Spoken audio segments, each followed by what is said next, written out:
Bonjour et bienvenue sur la chaîne L'anglais c'est cool. Aujourd'hui, je vais vous parler du past perfect be ing.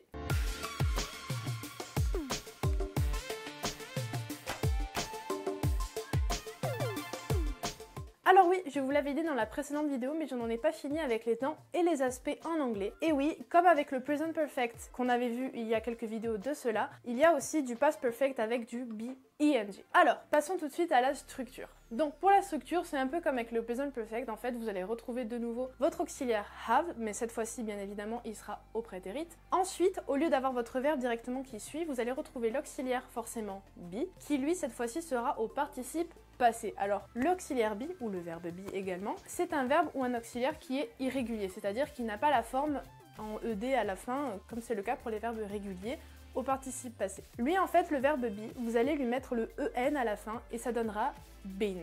D'ailleurs, petite parenthèse avec le be et le en qu'on rajoute à la fin, le participe passé en linguistique est souvent symbolisé par le en, parce qu'en fait, vous avez d'assez nombreux verbes irréguliers, quand ils sont mis au participe passé, en fait, on rajoute souvent en ou des fois juste un n à la fin. C'est quelque chose qui est assez fréquent. Cependant, ce n'est pas le cas pour tous les verbes irréguliers, donc dans le doute, et si vous ne connaissez pas encore très bien les verbes irréguliers, si vous devez conjuguer ou mettre le participe passé, je vous conseille bien évidemment d'aller regarder. Pourquoi me direz-vous le en symbolise le participe passé? Tout simplement pour le différencier du prétérit qui lui est symbolisé par le ed. C'est vraiment, quand je dis symboliser, c'est vraiment qu'en fait, quand vous faites de la linguistique, et c'est possible même que dans vos cours de grammaire on vous en ait parlé, en fait quand vous devez un peu schématiser la structure d'un aspect ou d'un temps, s'il y a du prétérit ou s'il y a du participe passé, pour différencier en fait les deux temps, vu que le participe passé quand le verbe est régulier c'est aussi le ed, on a choisi le en pour symboliser le participe passé et le ed pour symboliser le prétérit. Comme ça permet d'avoir quelque chose de plus clair en fait quand on doit schématiser tout simplement la structure d'un aspect ou d'un temps. Donc ensuite, après l'auxiliaire be au participe passé, vous allez avoir votre verbe, donc votre verbe qui est vraiment l'objet en fait de votre groupe verbal, et lui on va lui rajouter bien évidemment le ing à la fin pour avoir la structure en be ing que l'on attend. Donc ensuite, nous allons passer aux valeurs du past perfect be ing. Alors, c'est pas très compliqué parce que les valeurs du past perfect be ing en fait, ce sont les mêmes que pour le present perfect be ing, en tout cas pour la grande majorité d'entre elles. La première valeur du past perfect be ing du coup, ce sera la conséquence d'un événement qui s'est passé encore avant, et la conséquence du coup, elle se trouve dans le temps, dans le moment au prétérit. Vous vous souvenez quand je vous disais de mettre entre crochets un moment ou d'encadrer un moment au prétérit, et en fait par rapport à ce moment, il y a quelque chose d'encore antérieur en fait à l'histoire. C'est dans ce moment-là qu'il s'est passé quelque chose, et c'est dans le moment au prétérit où on a le résultat en fait de cette action qui s'est déroulée du coup au past perfect. Donc jusque là vous n'apprenez rien, vu que dans la vidéo précédente, si vous n'avez pas eu la vidéo précédente, je vous invite à aller la voir, sinon ça va un petit peu vous embrouiller. Du coup dans la vidéo précédente, on avait vu justement que pour le past perfect même simple, en fait, c'est quelque chose de totalement fréquent, en fait, qu'il y ait ce pont entre un moment encore antérieur et un moment dans le prétérit, et qu'en fait, il y ait eu une action dans ce moment qui est vraiment dans le passé antérieur, donc qui est au past perfect, et qui a un résultat dans le moment au prétérit, mais qui est aussi au passé. Donc en fait, comme je vous l'avais dit, pour faire simple, c'est du passé dans le passé. Mais vous allez me dire, quelle est la différence du coup entre le past perfect simple et le past perfect be ing. Alors comme je vous l'avais dit avec le present perfect be ing, le ing va vraiment être là pour insister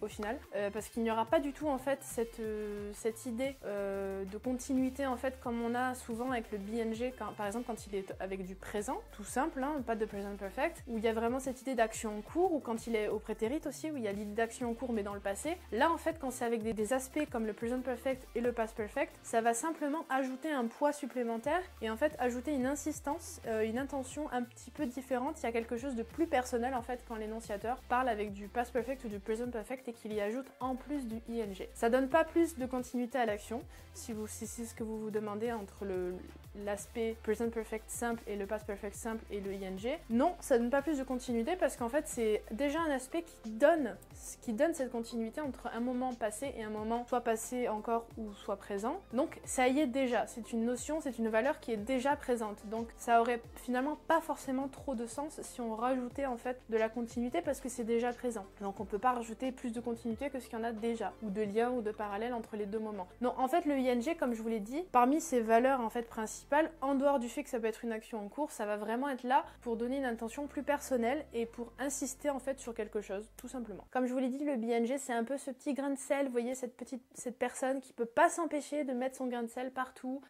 qui peut pas s'empêcher de donner son avis. Ben, imaginez que le BNG c'est quelqu'un de relou un peu comme ça, comme je vous avais dit dans la vidéo sur le Present Perfect BNG. Juste imaginez ça et je pense que ça vous aidera sûrement. Quand on a cette valeur de conséquence d'un événement qui s'est passé avant avec le Past Perfect BNG, donc c'est comme avec le Present Perfect BNG, si on ajoute le ing, c'est parce que visiblement on a des traces en fait de ce résultat là de manière très visuelle, de manière très concrète. Donc en fait le ing va vraiment avoir ce rôle d'insistance en mode il s'est passé ça mais parce que j'ai les résultats sous mes yeux. Donc avec dans la vidéo pour le Present Perfect BNG, je vous avais donné l'histoire de la pluie, on voit que c'est mouillé au sol. Je peux vous redonner exactement le même exemple avec le Past Perfect BNG, ça me fonctionne aussi très très bien. Donc je pourrais très bien vous dire que it was all wet outside, it had been raining. Voilà, donc là pour bien vous montrer un petit peu l'insistance par rapport à ce qui s'est passé du coup avant, je vous ai mis dans la première partie de la phrase un segment au prétérit pour que vous ayez la situation de base qui est au prétérit et que vous compreniez bien justement le fait que le past perfect est toujours un temps avant le prétérit.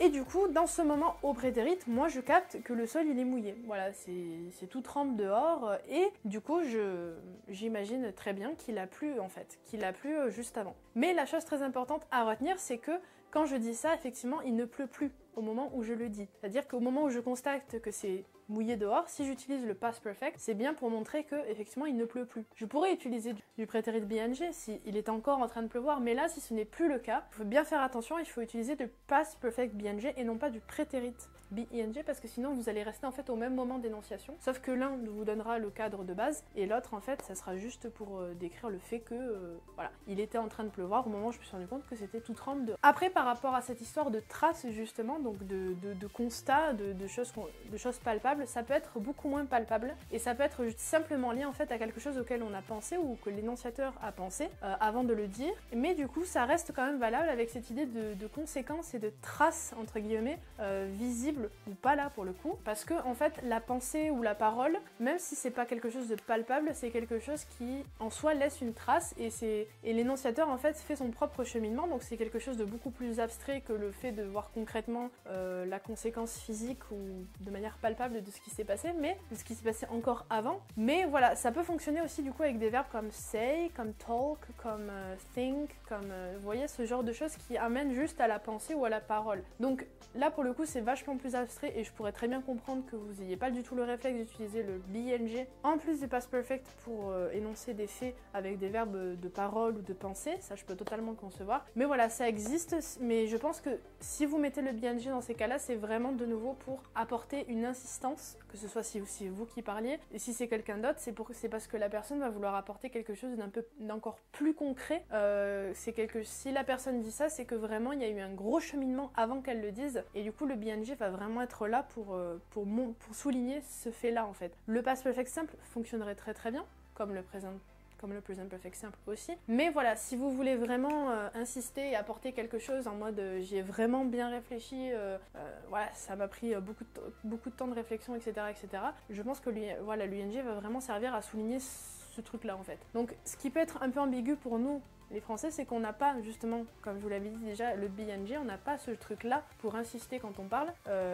Donc du coup, nous, on va plutôt avoir recours à des adverbes ou des choses, des adjectifs, des choses comme ça pour vraiment insister en fait sur...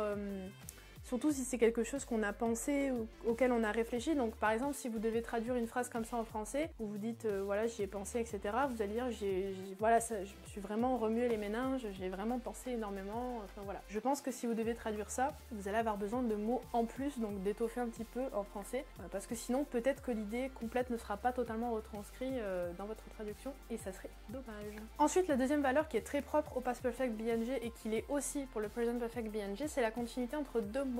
Alors vous allez vous dire, c'est quoi la différence avec le premier? Je comprends pas, genre, c'est quoi la... en fait, c'est que vous pouvez avoir une continuité entre des moments dans le passé, pour le coup, là, mais ça va pas être forcément quelque chose qui s'est passé avant, qui a un résultat au moment, du coup, en l'occurrence ici dans le prétérit. Vous voyez ce que je veux dire? C'est-à-dire qu'il peut y avoir une continuité entre deux moments par rapport à une longueur en fait, mais il n'y aura pas forcément cette idée d'action et de conséquence de l'action, par exemple. Mais il peut y avoir cette fameuse continuité qui est constamment là en fait. Et nous allons retrouver cette continuité notamment quand on retrouve les adverbes for, since, ou alors dans les questions quand vous retrouvez l'expression how long, donc depuis combien de temps. D'ailleurs, petit aparté par rapport à ça, quand vous utilisez le present perfect ou le past perfect avec for ou since, ça marche très bien dans leur forme simple, mais généralement ça va préférer un petit peu plus quand vous rajoutez le BNG avec. Voilà, les deux fonctionnent très très bien, donc si ça vous embrouille de trop, c'est pas grave, c'est pas la peine de forcément le retenir et d'y penser à chaque fois. Ça fonctionne, mais c'est vrai que on va un petit peu plus préférer le BNG avec le for, le since ou le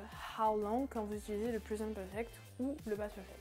Donc par exemple, je pourrais très bien vous dire avec for par exemple, he had been playing piano for 10 years. Voilà. Donc je vous le rappelle, for c'est pour les durées dans le temps et since c'est pour un moment ou une date précise. Avec since, justement, je pourrais très bien vous dire I had been watching TV since 7 p.m. Voilà, tout simplement. Je regarde la télé depuis 7 heures du soir. Et dans une question avec how long, justement, on pourrait très bien poser la question à quelqu'un et lui dire how long had you been living here? Donc voilà, dans les questions, n'oublie pas l'inversion entre l'auxiliaire et le sujet, c'est super important. Dans les questions, c'est toujours l'auxiliaire avant. Ensuite, vous avez votre sujet et si c'est un aspect composé comme là, ben, vous allez avoir l'autre auxiliaire plus le verbe et voilà. Ensuite, pour un peu conclure sur les valeurs et les choses comme ça avec le past perfect, justement, je voulais vous parler de quelque chose auquel il faut faire très attention avec les temps comme le past perfect ou le present perfect, mais là en l'occurrence le past perfect, parce qu'en fait selon la situation donnée, selon ce que vous voulez, de quoi vous voulez parler et sur quoi vous vous concentrez en fait, on va pas forcément utiliser le past perfect et le BNG pour toutes sortes de situations où il y aurait résultat conséquence par exemple.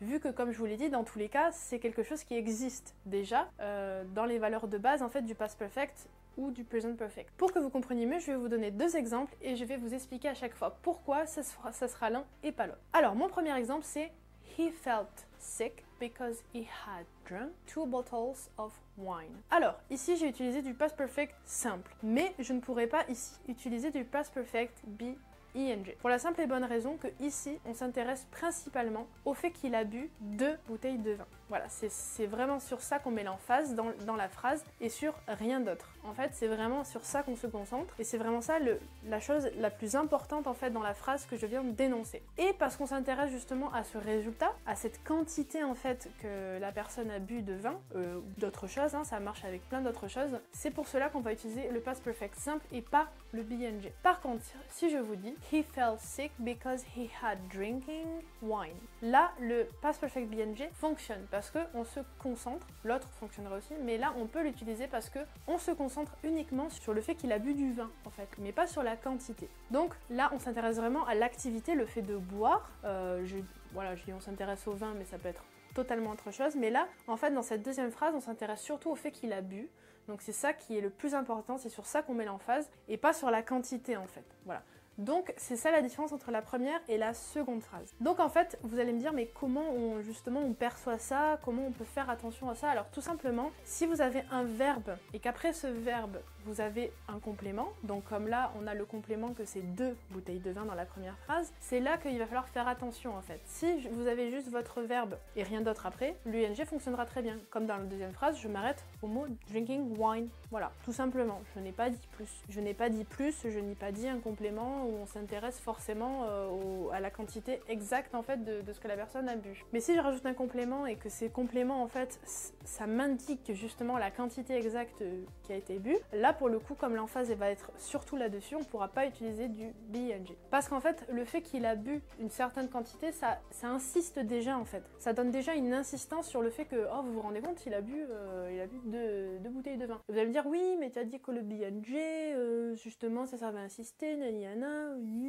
Oui, c'est vrai, j'ai dit ça, et c'est totalement vrai, mais il y a certains cas de figure, il n'y en a pas beaucoup, où effectivement l'UNG sera pas du tout le bienvenu parce que l'emphase ne sera pas sur quelque chose avec lequel on peut retrouver du BNG, et voilà, tout simplement, c'est comme ça. Donc ensuite, pour finir et conclure sur cette vidéo, et sur ce sujet du past perfect BNG, je voulais quand même vous parler de la traduction, parce que voilà, c'est vrai que dans des précédentes et lointaines vidéos, je vous en ai pas forcément parlé à chaque fois, mais là voilà, petit à petit j'essaie de vous l'instaurer pour que vous ayez une idée quand même de la traduction à avoir pour chaque aspect ou chaque temps ou chaque chose. Bien évidemment, comme je vous le rappelle à chaque fois dans chaque vidéo, faites attention, ce n'est pas parce que je vous dis que 90% du temps ça va être telle traduction que ça l'est à chaque fois. Là c'est vrai qu'en l'occurrence, le past perfect BNG ça va être quand même majoritairement de l'imparfait au présent, et oui, ça paraît assez étonnant parce que pour le past perfect simple, je vous avais dit que c'était majoritairement du passé antérieur si vous parlez de manière soutenue ou du plus que parfait si vous parlez de manière courante quoi. Mais oui, le past perfect BNG en fait se traduira surtout par un imparfait en français parce que tout simplement en français il n'aura pas la même valeur en fait que le past perfect simple, donc on va pas le traduire par la même chose. Mais ne vous en faites pas, même si on a deux imparfaits en français, on peut avoir cette idée d'antériorité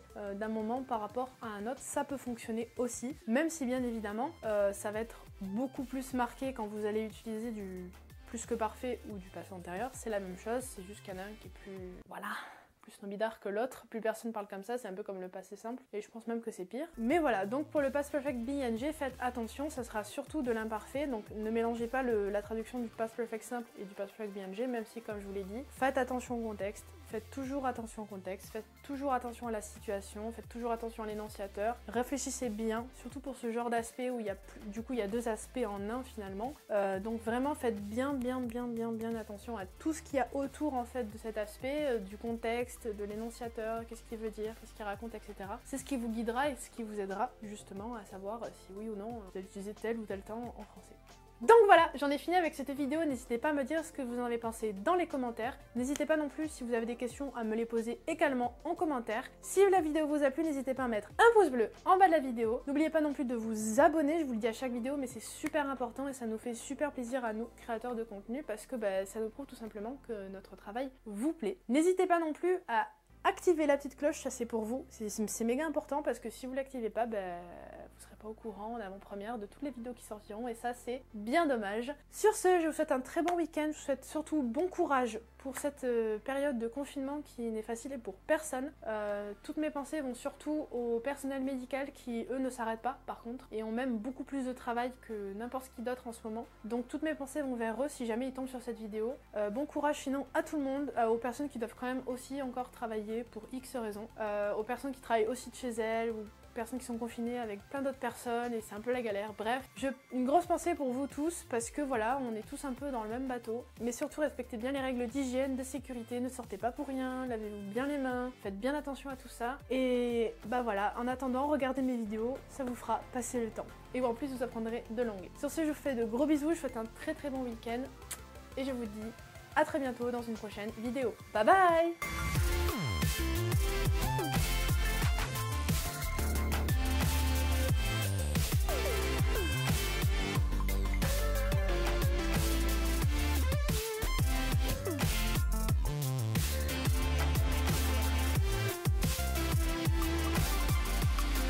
Je pourrais utiliser